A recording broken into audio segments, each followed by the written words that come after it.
বাংলার মাটি বহু মনীষীদের পবিত্র মাটি এবং সেই মাটিতে পা রাখতে পেরে অত্যন্ত খুশি। এবং আমাদের উপাসনার পদ্ধতি আলাদা হলেও সকলের ঈশ্বর কিন্তু এক। পশ্চিমবঙ্গে প্রথম পদার্পণ করেই এই বার্তাই দিলেন মহারাজ নারদ মহারাজ। তিনি আজকে এসছেন এবং আমি যেখানে রয়েছি দেখতে পাচ্ছেন এই যে RK গার্ডেন রিসর্ট লালবাবা আশ্রম সংলগ্ন এলাকা, আজকে সেখানেই এই যিনি রয়েছেন শ্রী নারদ মহারাজ, তার আজকে গীতা পাঠ অনুষ্ঠান রয়েছে এবং সেই অনুষ্ঠানেই আজকে অংশগ্রহণ করতে এসেই প্রথম প্রতিক্রিয়া তিনি জানালেন যে বাংলার মাটি একেবারে বিভিন্ন মনীষীদের পবিত্র মাটি এবং সেখানে আসতে পেরে অত্যন্ত খুশি এবং যেভাবে তাকে স্বাগত জানানো হয়েছে আমরা দেখলাম একেবারে সুন্দর করে কিন্তু গোটা রাস্তা জুড়েই মহিলারা দাঁড়িয়েছিলেন। তিনি আসতেই বাংলার যে সংস্কৃতির ঢাক শাঁখ এই সমস্ত বাজিয়ে এবং গোলাপ ফুল এবং গাঁদা ফুলের পাপড়ি ছুঁড়ে তাকে কিন্তু সুন্দরভাবে স্বাগত জানানো হয়েছে এবং তারপরেই কিন্তু তিনি যেভাবে এই ওয়েলকাম তাকে যেভাবে জানানো হলো, স্বাগত জানানো হলো, যাতে তারা কিন্তু অত্যন্ত খুশি।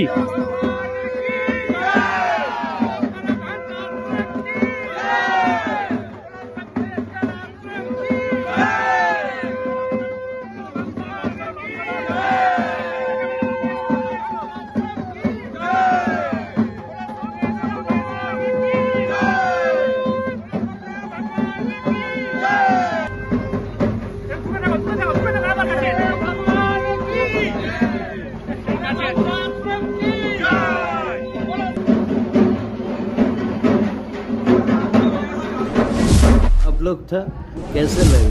बहुत अच्छा लगा। बंगाल की धरती पर पहली बार आना हुआ और बहुत ही अच्छा लग रहा है। अच्छा, ये बंगाल की धरती हमारे अनेक संतों महात्माओं की भूमि है। रामकृष्ण परमहंस, स्वामी विवेकानंद, बहुत ही पवित्र भूमि है और लोगों में शांति का संदेश जाना ही चाहिए। प्रभु एक है, ईश्वर एक है, उनको उपासना के तरीके अलग अलग होते हैं, है एक ही ईश्वर के सभी संतान। এবং আজকে তিনি এখানে গীতা পাঠ করবেন, পাশেই একটা অনুষ্ঠান মঞ্চ করা হয়েছে, সেখানে তিনি গীতা পাঠ করবেন এবং সেখানে আমরা দেখতে পাচ্ছি প্রচুর ভক্তরা তারাও এসছেন। প্রত্যেকের উদ্দেশ্যে তার যে পরামর্শ বা উপদেশ সেগুলো তিনি এই মঞ্চ থেকে রাখবেন এবং তার আগে যেমনটা তিনি কিন্তু প্রতিক্রিয়া দিলেন, প্রথম প্রতিক্রিয়া বলতে পারি আমরা পশ্চিমবঙ্গে এসে নারদ মহারাজজি তিনি যেটা বললেন যে এই বাংলার মাটি কিন্তু বহু মনীষীদের মাটি এবং সেখানে উপাসনার পদ্ধতি আমাদের আলাদা হলেও প্রত্যেকের ঈশ্বর কিন্তু এক। সেটাই কিন্তু আজকে এই যে যেমনটা আমরা জানতে পাচ্ছি একেবারে বারাণসী থেকে তিনি এসছেন নারদ মহারাজ, অর্গণানন্দ মহারাজের তিনি পরম শিষ্য, সেই শিষ্য কিন্তু আজকে এসছেন এখানে। হ্যাঁ, আরে অদ্ভুত লাগছে, মানে অসাধারণ বলছি তো। এত মানে আমরা গর্বিত মনে করছি আমরা ওই রকম গুরু মহারাজকে পেয়েছি, সেটা আমাদের সৌভাগ্য, নাহলে উনি তাড়াতাড়ি পাওয়া যান না। কিন্তু আমাদের কপাল ভালো, আমরা ডানকুনির বাসিন্দাদের মন আমাদের পরিষ্কার ছিল, আমরা চাইছিলাম কি না এরকম গুরু মহাত্মাকে আমরা পাই, সেই আমাদের কপাল ভালো বলে ওনাকে পেয়েছি। আর যেই আজকে পরিবেশ আছে আপনারা দেখতে পাচ্ছেন লালবাবা পুরো আশ্রম আনন্দময় হয়ে গেছে। আর আমরা এটা অনুষ্ঠানটা যেভাবে করেছি আমাদের যারা ভক্তজন আসছেন সকল কাছে বলেছি, তাও আমার পুরো কলকাতা থেকে কল আসছে কি গুরুজি এসছেন, যারা যারা শুনতে পাচ্ছেন তারা আসার জন্য উৎসব, মানে কত উৎসাহিত আছে, কত তাড়াতাড়ি আমরা ওখানে পৌঁছে যাবো, গুরুজিকে দর্শন করতে পারবো, তার ওনার আশীর্বাদটা নিতে পারবো। হ্যাঁ, উনি এসে চলে গেছেন।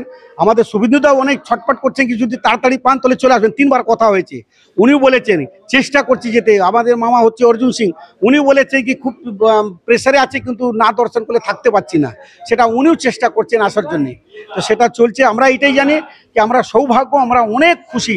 আর আপনারা দেখতে পারবেন এখন ভক্তজন শুধু আসা চালু হয়েছে, মানে এখানে আমরা জায়গা দিতে পারবো যা পরিস্থিতি আছে। গুরুজি প্রবচন চালু আছে, ওনার বাড়ি থেকে যেটুকু আমরা গ্রহণ করতে পারবো সেগুলোটা আমরা নিতে চাইছি, সেটা আমরা নিশ্চয়ই গ্রহণ করব। যেটুকু পারবো আমরা সেটা করতে চেষ্টা করব, যাতে আমরা মানুষের কাছে সুন্দরভাবে আমরা থাকতে পারি।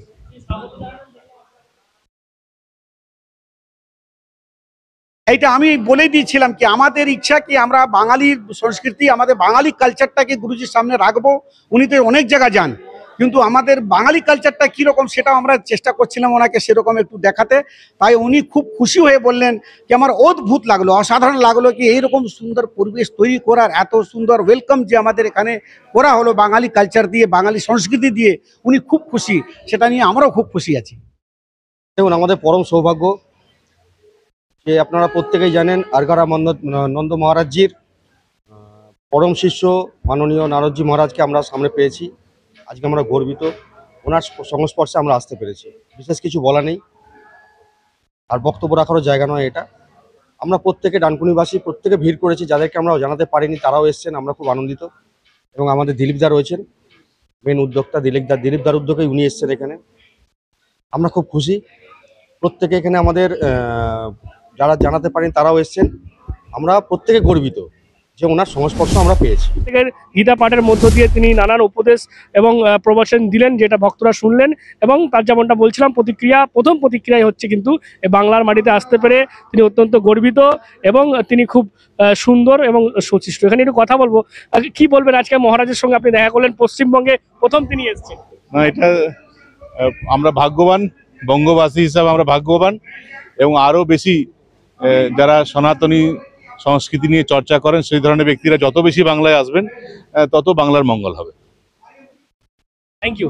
তো বুঝতেই পারছেন, অনেকে আসছেন মহারাজের সঙ্গে, তিনি কথা বলতে চাইছেন এবং কথা বলছেন, এবং সেটাই আমরা দেখতে পাচ্ছি। সব মিলিয়ে আজকের এই যে গীতাপাঠ অনুষ্ঠান, সেই অনুষ্ঠানে এসে শান্তির বার্তাই কিন্তু দিয়ে গেলেন নারদ মহারাজ। কি বলবেন আপনারা এই বিষয় নিয়ে? অবশ্যই কমেন্ট করেন কমেন্ট বক্সে। এরকম আরো খবর নজর রাখবেন ডিএনএন বাংলায়। ডিএনএন বাংলা সবার মনে, সবার ফোনে।